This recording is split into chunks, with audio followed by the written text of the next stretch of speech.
I'm Elle Mejia, a landlord, investor, and retail leasing professional. I've completed high-level transactions for retailers in markets across 5 continents.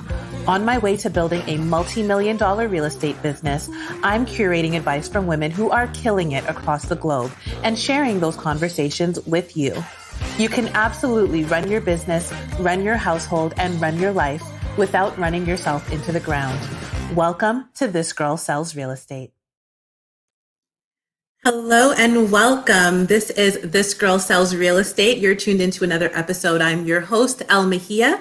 This is a podcast by PrettyGirlsWork where we feature long-form interviews with phenomenal women in real estate. And I am so excited to speak to the woman that we're going to be speaking to today because I have the benefit of working with this woman every single day. Adriana Fritsch is a senior leasing manager for one of the largest landlord developers in Canada, and probably easily one of the most impactful women in real estate in my life. So I'm excited to introduce you to her. Thank you so much for joining us today, Adriana. How are you?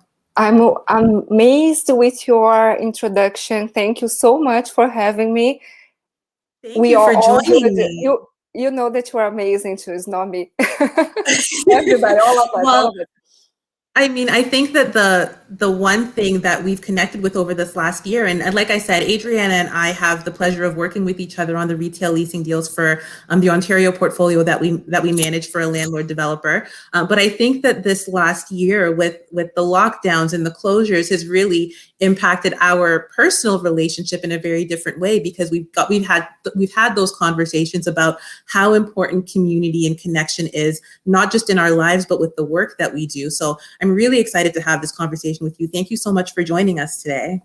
Thank you, Elle. Thank you. This is what we were talking from before about what was an amazing experience. I know that COVID brought us good and bad things.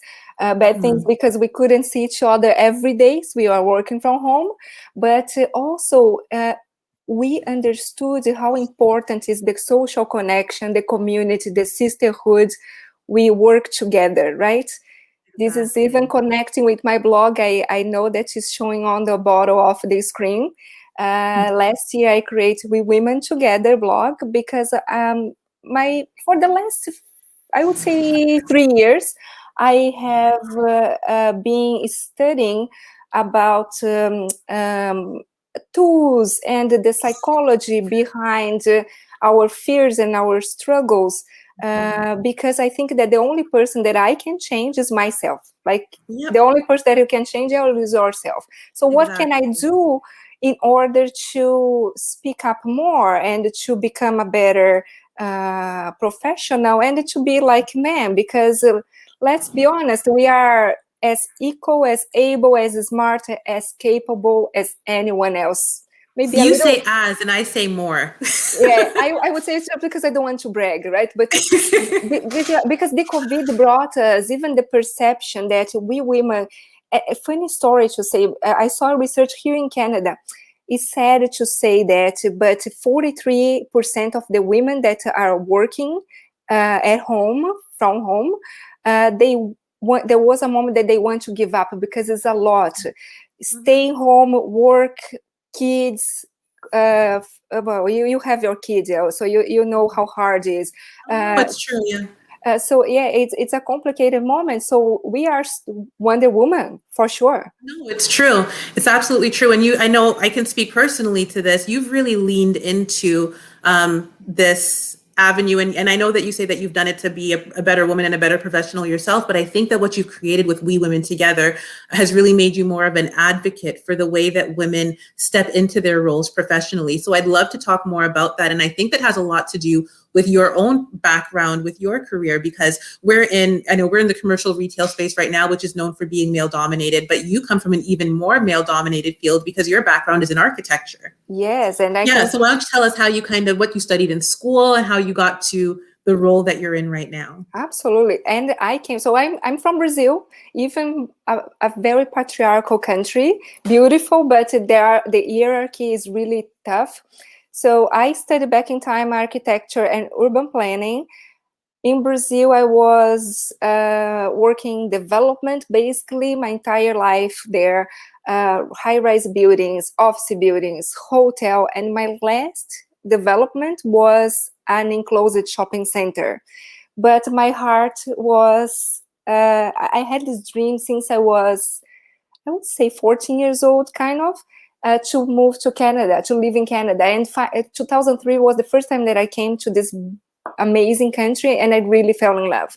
So that was one thing that was inside me. And because of the subprime crisis, I was working in a company in Brazil. We were 300 people, half laid off, but was my push to move to Canada. Is like Steve Jobs says, connect the dots, look backwards, and you always like you feel down. I lost my job, but those things happen. I'm a firm believer in that. Everything happens the way that it's supposed to happen, and sometimes things like that happen because some people say God, some people say the universe, whatever name you want to put on it. Sometimes you just need that kick in the butt because you're not going to make the move yourself, so they decide to move you. Absolutely, I totally agree. But then you went to Winnipeg. I went to Winnipeg, the coldest place in the I was going earth. to say, I don't understand how you go from Brazil to Winnipeg. Well, I will not deny the reason why I went to Winnipeg. I went to study MBA, and as a foreign student, we pay double here, unfortunately, right? So I didn't have enough money to come to Toronto the first time. So I applied there. The quality of life is really good. The course was amazing. Canada has a very good level of education across Canada. It's not that popular as Toronto University, for example, or because it's cold, Adriana. Cold. Because it's very cold. But I know. It's only brave people that go there. No, it's true, because I couldn't.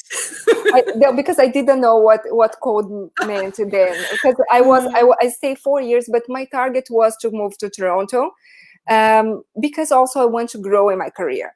So, and talking about, like you mentioned, the universe or coincidences, I was in an ICSC conference, and I was going to have a lunch in the fast food, in the second floor that we have the free fast food. But my good angel said to me, go downstairs and network. So I met Ornella, that she used to be an executive at Smart Centers. And in the end of the conversation, I asked her, can I give you my resume in case there is an opportunity? And she absolutely yes. Ornella is a chief development officer now at another really, really great institution. Yeah. Absolutely. No, she's amazing. So 3 weeks after that, I was going through interviews, and 3 weeks after the interviews, which took like 1 week and a half at the interviews, I was moving to Toronto, and here I am at Smart Centers. But I feel like you make those, and I know that you said before it's because you're a Pisces that you make those decisions. No, I'm an Aries. Oh, Aries, and that's why you make those decisions so quickly? I am. No, I'm a. We don't think that's why. We just go. I'm a planner. I need plan and I need structure, but I mean, clearly there are risks that you've taken in your career, moving from Brazil to Winnipeg, and then to Toronto after a week and a half of interviews. What would you say is the biggest risk you've taken in your career? And would you say that risk has paid off? Well, I think that leaving behind my comfortable zone, right? When I was in Brazil, I was working for huge, even bigger than Smart Centers. So I worked for a company named Odebrecht. Is a company that the head office was in Brazil, but there were like 120,000 employees worldwide, because it was an infrastructure company. So, to leave everything behind, your family, your environment. Because I studied, thankfully, my parents always taught me the best thing that you can get in your life is education. So I studied in the best university in Latin America, University of São Paulo, and a resume from University of São Paulo in Brazil is a good thing, right? So every time that I apply for a job, at least I had an interview. But here, who knows University of São Paulo? Who cares? So it's this start from scratch. You can be whatever you want to choose to be whatever you want, and it's starting again. And all of the challenge to build my network, to start a new job, to find a new job. So I started. We've talked about your networking before as well, because that was one of the first things that I recognized you when I started at Smart Centers, was that you were very, very deliberate and intentional about your networking. You were actually the person who told me to start going to the franchisee shows to find franchisees, because you said, go to the franchisee shows. They're looking for franchisees, but if they're looking for franchisees, that means they're going to be looking for space soon.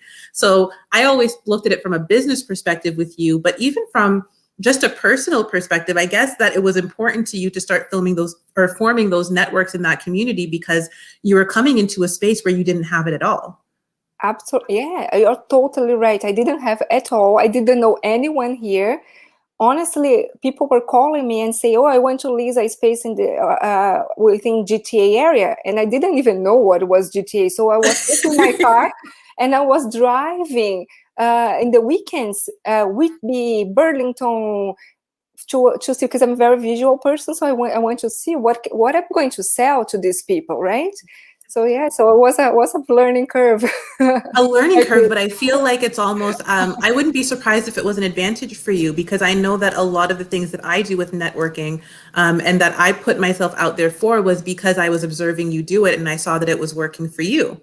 So for you, it was a matter of necessity because you didn't have that community. But I think that when you're in your comfort zone, you don't always feel the need to come out of your comfort zone and go and look for more things in your community and go and network more, because I have my classmates that I went to school with. I have my colleagues that I've worked with. I kind of already have that network, and you rely just on that network. And I think that you've been really, really impactful in helping me to expand my network, because I'm following in your footsteps, even though you're doing it because you're starting from scratch. I think that you're in an advantage because other people aren't doing it at all. Well, I had to, right? But thank you for sharing this with me. And that you bring like very interesting deals too from nowhere, because we are so used, to go to the next door and see who is expanding and call the same brands over and over. Oh yeah, but, I find you bring the rabbit. You are the magician. You bring the rabbit from nowhere. I find tenants wherever they are. That's what I say. I'm like, I will find, if I think that you will be good for our center, I will find you wherever you are. This is a driven, persistent person. Never give up, right? It's necessary in this business, right? But I want to talk to you about the part of your growth in this last year that's not so much to do with business, and that is a lot more to do with We Women Together, because I know that that's a project that you've leaned into, that I know has. I don't see how it would not impact your business in a positive way, but I think that I see more of the impact that it's had on you in terms of your community and your connection and the way that it's impacted your life. So talk to me a little bit about We Women Together and what started it and what's the driving force behind it for you. So it started last year because I was, as I mentioned in the beginning of this interview, I was evolving myself. I was, okay, what can I do to be better? What can I do to be there at the same level? So then I started to read books, watch TED Talks, follow certain people, and it's interesting the tips that they give. So I was sharing with my friends, and they were like, Adriana, why don't you start a blog, share this knowledge to others? And I was kind of the fear was holding me back a little bit, a lot in the beginning, but suddenly I said, I need to try. So I started that. So I have the www We Women Together, where I post small tests with my summary, my overview, things that I have been learning, things that I have been reading. And also I have the Instagram page where I post like quotes or videos, and sometimes even like videos that are a little bit like to shake people. And again, We Women Together is built to share information, because I believe that more we know, less we fear. And I have read articles. What holds us back the most is fear. Mm-hmm. And you said there was fear at the beginning of that project for you too. Have you identified what that fear was? What do you feel like was holding you back just from even sharing this information with people? I think that the biggest fear was the rejection, that people would judge me. So why she's writing things if she is not she doesn't have a degree for psychology or for this type of things. She doesn't do any research. She just bring ideas together. But then I start to talk to myself and say, this is for your knowledge, and also the ones that will use that will be there. So do not think about judgment. And this I start to bring to my day-to-day life as well, because we think talking to a tenant, talking to a new prospect, even either retail or residential, be courageous. The no is already there. If you come to a person and say, look, I would like to talk about a new opportunity, would you have 30 minutes for a coffee or virtual call nowadays? It's so easy. Or you want to talk to your boss, I would like a new challenge, I would like a new opportunity. We need to speak up. This is another thing that we women, we don't do. Because even our background, the way that we were raised. I read a book that Untamed, even the singer Adele, she used this book to change her life. She lost her weight. I don't know but the beauty of this book, the writer, she says that we were raised to please people, we women. And we live in a cage. So she realized that after she got married and had 3 kids, that was enough. I want to be whoever I choose. Right. And whatever we choose, be a professional, be a mom, be a housewife, be a couch potato. As soon as you choose a combination of all those things, be one thing this week and another thing next week. Yeah, no, all of it. Yeah, whatever, right? So, and we have this choice. We can't just because of the society says, "Oh, you can't be there," and we still struggle. So the real estate and the construction. So in the beginning, I was working construction field, more like the infrastructure companies, and I could see the male engineer was the first one, female engineer, male architect, female architect. So I was in the last position of the chain. So I said, where am I going to grow here? Mm-hmm. So that's what was one of the reasons also that I moved to Canada. Yeah. And I mean, I think that that's an issue that we definitely see in the commercial real estate sphere as well. I think that it's a little bit more forgiving in retail, but certainly still a lot of work needs to be done. And I think that to your point, and what you're doing with We Women Together, a lot of that work starts with just having conversations with each other and connecting with each other and building community with each other so that we can help. And we really do go farther when we're in collaboration versus being in competition. And that's something that's been ingrained to us as well, that I think that a lot of us are reworking in ourselves and re-educating ourselves on, is the fact that we're not each other's competition. And we really will go a lot farther and be a lot happier, honestly, in life and in our careers if we're doing it hand in hand as opposed to doing it with our fists up. You are totally right, Elle. You're totally right. Together we go further, for sure. Mm-hmm. And I see our coworkers that are in this market longer than us, and I see how driven they are, and how hard it was for them to be there. Shouldn't be. Yeah. Well, and that change, it's to exactly what you said at the beginning of this interview. The only person that you can change is yourself. But when you make a change in yourself, you have changed the industry. Because if you make a change in yourself and I make a change in myself, and all of a sudden we're communicating in a different way and connecting in a different way, then it means that the next woman that comes into this industry who's a rookie and who's looking for guidance and who's looking for advice, that's what she's seeing modeled for her. And we will make an impact in the industry moving forward, as long as we live that in our lives and in our careers ourselves. So I think We Women Together is doing a fantastic job of advocating for that. I think that you've turned, I don't know if you recognize that about yourself yet, but I think you've really positioned yourself as an advocate for women in business. And I think specifically for women who are working in these male dominated industries and who frequently find that they need to make concessions in order to be successful, and just clearing a path for us to be able to have the conversations that'll take us in the right direction. But in championing women across all of these industries, and your own personal insight that you bring into women's issues in the corporate sphere, who would you say are some women, whether they're in real estate or outside of real estate, that you look up to, or that you would say have mentored you in your career, and have kind of impacted this new life view that you have? Oh, that's a good question. No, we have Maya that work with us, but now I am mentoring kind of Sylvia.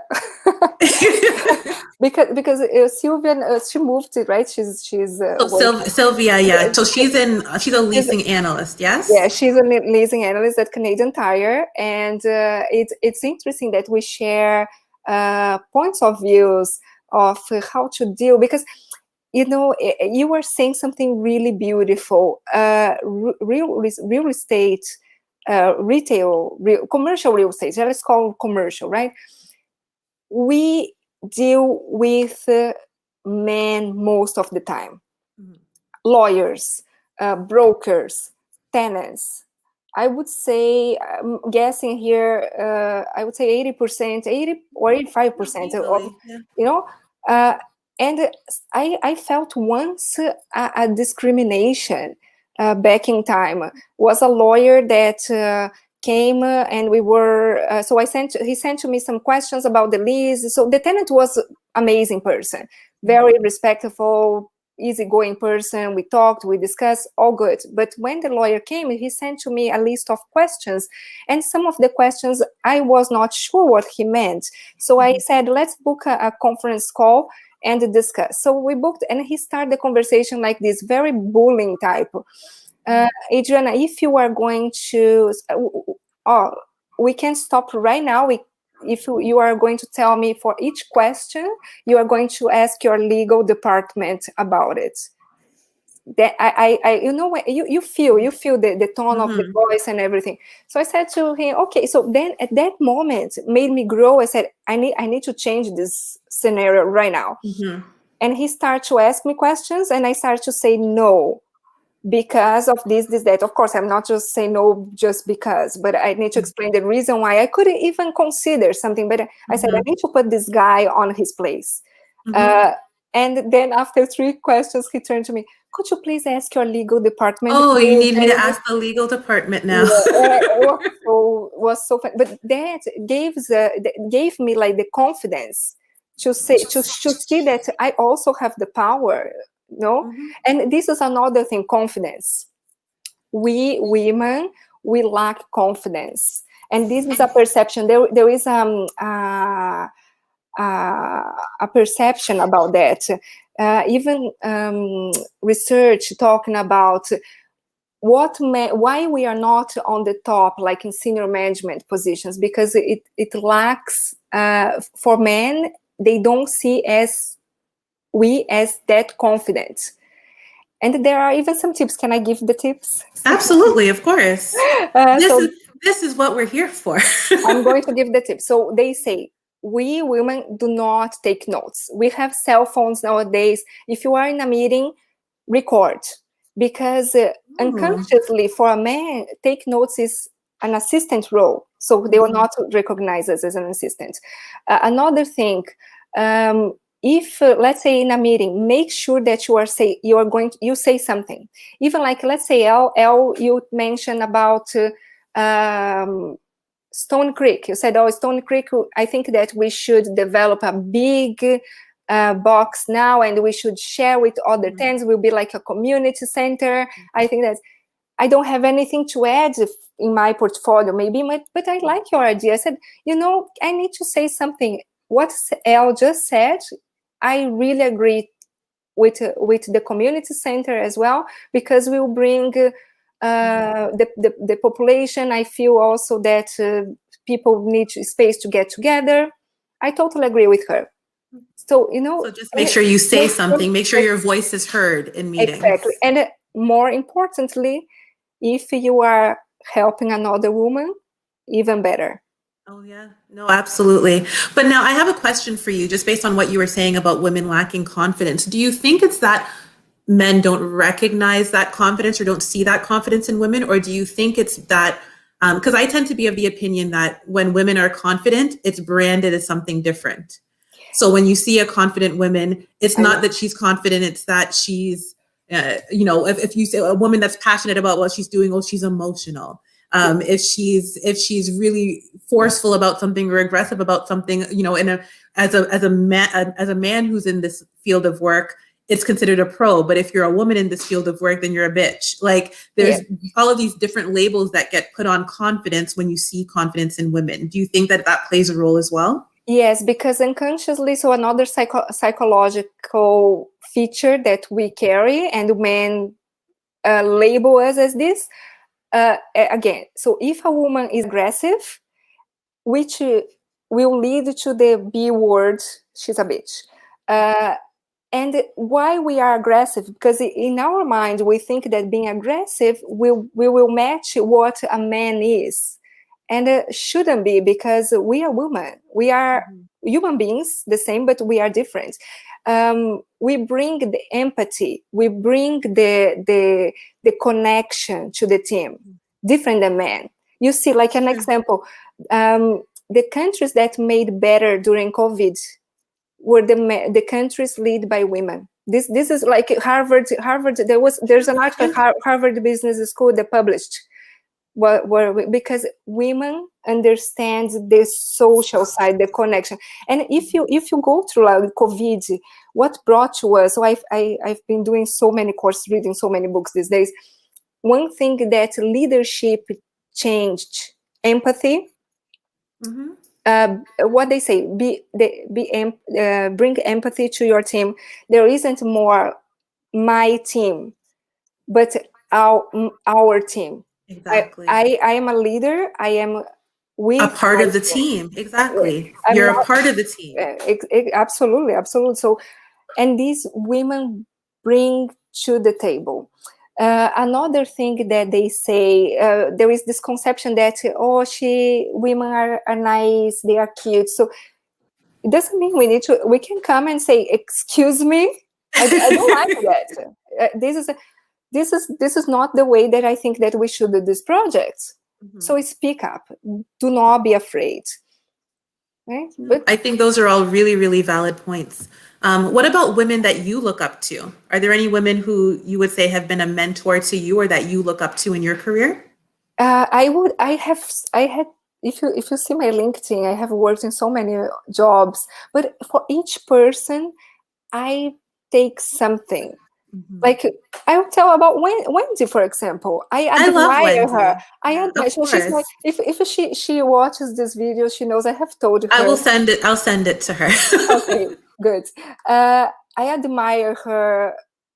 She's so driven, and she fights for her things, and she fights for us too, for her team. And I admire her for that. Because and we're talking about Wendy Martin, who's a leasing VP in our market. Yes. Wendy Martin. Sorry, I should have mentioned her entire name. Wendy, we love you. So I this is something that I really admire from her. I had other female leaders before. Back in Brazil, I had Andrea, and she was like, that mama. And it was amazing to work with her because she was like, okay, we need to develop this project. What can we do? Let's brainstorm. Yes, let's do it. And she was motivating us, and it was a big family. It was a family environment. And I remember even my first job, I worked with a woman. They were a couple, and she was the B word.